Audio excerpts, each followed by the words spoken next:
विशेष लिए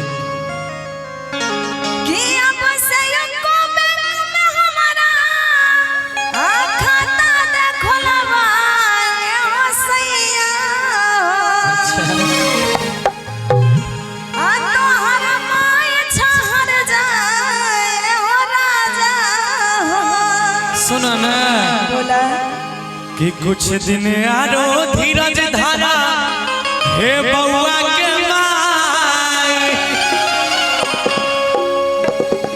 आय अब की कैनरा बैंक में तोरा की खाता देव खोला भाई हे सजनी है बोला ना सुना बोला एना करो नहीं लड़ाई हे सजनी है देव माई के समझाई हे सजनी है एना करो नहीं लड़ाई हे सजनी है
अरे हाँ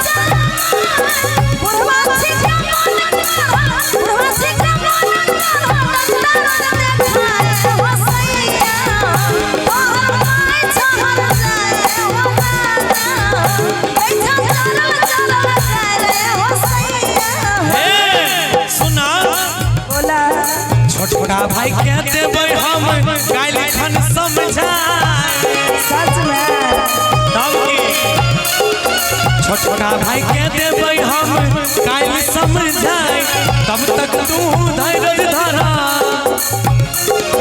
तब तक तू धीरज धरा कर नहीं लड़ाई हे सजनी है एना अपना नहीं हर जाए हे सजनी है देबै माई के समझाई हे सजनी है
तो जहर खान के नाम कहे छे हमरा एगो गीत के याद कर ले भैया कोट दीजिएगा कि कही गेले बात एगो संत अरे संत कि बहु बिना करो नहीं बनता। जब जा रहे खाइल तो रहते कि हमरा लग सुनने को बात कहो बोला कि आसिन भर तू धीरज धारा हे मुन्ना के माए बुझलो। अच्छा आसिन भर तू धीरज धारा हे बउआ के माए आ कार्तिक में जब घर हम अइबा केनरा बैंक में ले जाके तोरा खाता देबा खोला भाई हे उसाहे सुना ना बोला ना हे न करा नहीं लारा हे उसाहे देबा माई के समझाए हे उसाहे हे न करा नहीं लारा हे उसाहे हो सबके समझाए हो सैया हो देबा सबके समझाए हे साजनी है पैसा मारो लगाए हो राजा हो देबा माई के समझाए हे रानी है हो पापा के समझाए हो सैया हो देबे बापो के समझाए हे पागली है हो सबके समझाए हो राजा हो देबे सबके समझाई हे रानी है। लेकिन पहले तू तो समझा अच्छा सास से लड़ाई चलो सब हमरा से लड़े छे तो हम नहीं लड़बा देख लो अब वो जमाना गेले आप पहले के जमाना रहे साजन मेरा उस पार है मिलने को दिल बेकरार है। आप की छे कि साजन मेरा उस पार है जल्दी आ जाओ वरना दूसरा तैयार है। उसको उसका फरमाइश जहाँ जाते हैं रोज एक ना एक बार हमको गाना पड़ता है उसको वो ले ही लेना हमारा फोटो गाना है। बड़ा सुंदर सा गाना है एक सैड सॉन्ग है एक छोटी सी कहानी है जरा गौर से सुनिएगा आप लोग बड़ा प्यारा लगेगा। अहिनो सैड सॉन्ग में हम कहीं दूसर दुनिया में चल जाए। एक बार के बाद से एक लड़का एक लड़की एक दूसरा से बड़ा प्यार करे रे भैया।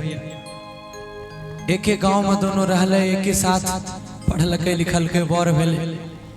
अचानक से वो लड़की के माय बाबूजी ओकर बियाह कहीं दूसर जगह तय कर देलकै। जब ओकर माय बाबूजी ओकर बियाह दूसर जगह तय कर देलकै ई बात जब वो पगल लड़का के पता चले छै तो बेचारा लड़का के होश काम नहीं करे छै। लड़का आधा रात में वो लड़की के बुलावे छै कहै छै कि के पगली मान लीजिए कि ये लड़की है हम लड़का है।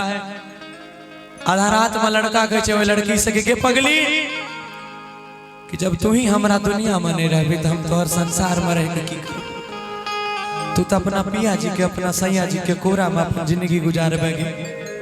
तोरा गेला के बाद तो हमरा ही जमाना ही संसार पागल आवारा कहता से अब तू नहीं रहबी तो हम वही दुनिया में नहीं रहूं। एक कहावत याद रखिएगा जीवन में मेरा एक सच्चाई मैंने जो अपने अनुभव से सीखी है कि मोहब्बत की गलियों में मैंने देखा किस्सा तो ही किस्म का। आपको ये कहीं लिखा हुआ नहीं मिलेगा। मोहब्बत की गलियों में मैंने देखा किस्सा तो ही किस्म का औरत भूखी पैसों की मर्द भूखा जिस्म का। ये आज की सच्चाई है। अब सच्चा प्यार किसी के प्रति कहीं नहीं रह गया है एक माँ बाप के अलावा। वो लड़की के भैया मंडप सजले बारात ले ओकर बियाह भ गेलै। ओकर बियाह भ गेलै तो एक दिन लड़की जब अपना बियाह के बाद वो लड़का से मिले से तो अपना भाव में कहे छै सुनो